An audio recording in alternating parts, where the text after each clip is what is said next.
Assalamualaikum warahmatullahi wabarakatuh. Halo, berjumpa lagi ya dengan Miss Risma. Lama-lama nih sudah seperti YouTuber ya. Oke, bagaimana puasanya? Masih kuat?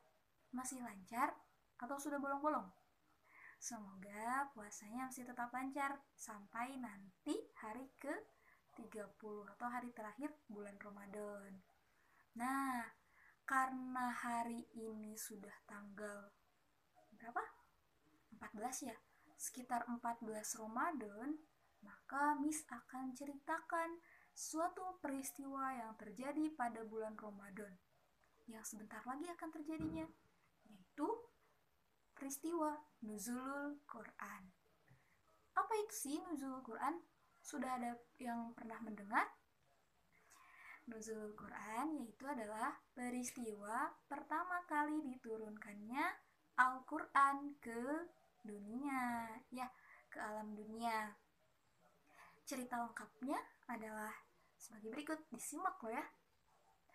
Nah, pada zaman jahiliyah, sebagaimana yang kita ketahui, orang-orang pada zaman itu banyak sekali melakukan hal-hal yang tidak diperbolehkan oleh Allah. Ada yang berjudi, ada yang berzina, ada yang mencuri dan lain sebagainya. Ya, maka ketika hal itu terjadi, Nabi Muhammad merasa sedih. Bagaimana caranya? Beliau bingung bagaimana caranya agar umat atau manusia-manusia pada zaman jahiliyah tersebut bisa kembali menyembah Allah Subhanahu wa taala. Akhirnya seperti ahli-ahli pikir pada zaman itu biasanya suka melakukan uzlah atau berkhalwat, atau bahasa Indonesianya adalah menyendiri. Maka Nabi Muhammad pun melakukan uzlah atau menyendiri di mana?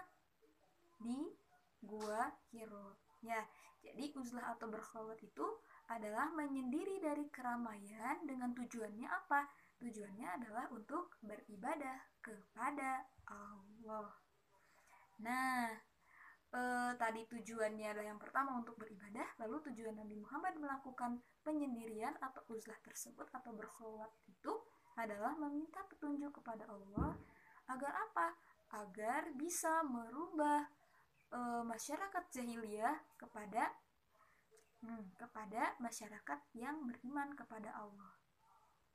Kemudian Rasulullah diceritakan melakukan penyendirian itu di Gua Hiro, yaitu yang terdapat pada Jabal Nur. Jabal Nur itu berarti adalah artinya gunung Nur, bebatuan ya, yang gunung yang berupa bebatuan. Diceritakan bahwa Nabi melakukan penyendirian itu berminggu-minggu, bahkan sampai 1 bulan lamanya. Terkadang Nabi pulang ke rumah untuk mengambil makanan kembali, atau sebaliknya, Siti Khadijah yang mengantarkan persediaan makanan kepada Nabi Muhammad SAW. Kemudian setelah berbulan-bulan lamanya Rasulullah atau Nabi Muhammad melakukan penyendirian atau uzlah tersebut, terjadilah suatu peristiwa yang luar biasa. Baik, peristiwa tersebut tadi adalah peristiwa Nuzulul Quran. Tepatnya terjadi pada tanggal 17 Ramadan. Ketika tanggal 17 Ramadan itu, ketika Nabi Muhammad sedang beribadah kepada Allah, turunlah siapa? Turunlah malaikat Jibril kepada Nabi Muhammad. Lalu kemudian malaikat Jibril menunjukkan sesuatu, yaitu wahyu Allah. Malaikat Jibril berkata, "Iqra", yang artinya apa? Bacalah. Nabi Muhammad menjawab, "Aku tidak bisa membaca."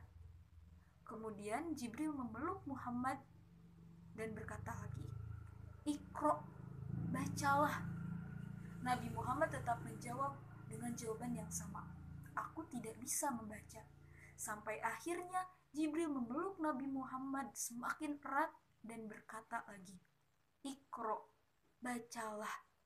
Sampai 3 kali pengulangan, Nabi tetap menjawab, aku tidak bisa membaca.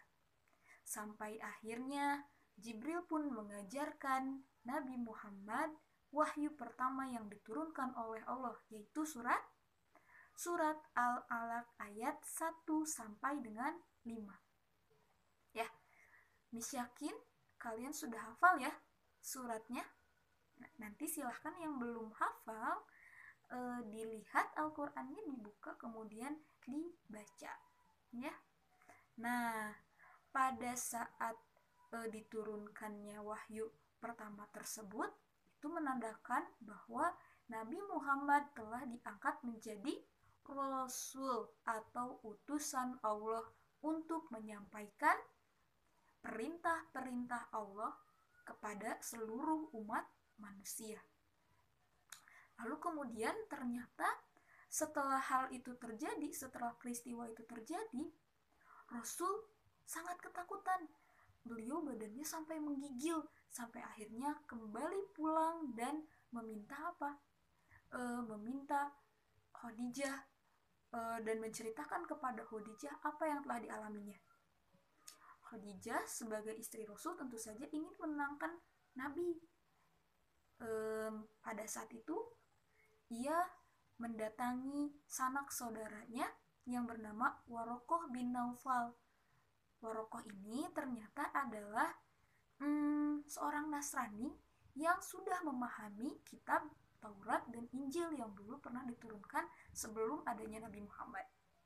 Kemudian Warokoh bin Naufal setelah mendengarkan cerita yang dialami oleh Rasul, Warokoh berkata bahwa yang ditemui oleh Nabi itu adalah malaikat Jibril. Jadi Nabi tidak perlu takut karena Allah akan senantiasa melindunginya. Setelah itu Nabi pun merasa sedikit tenang.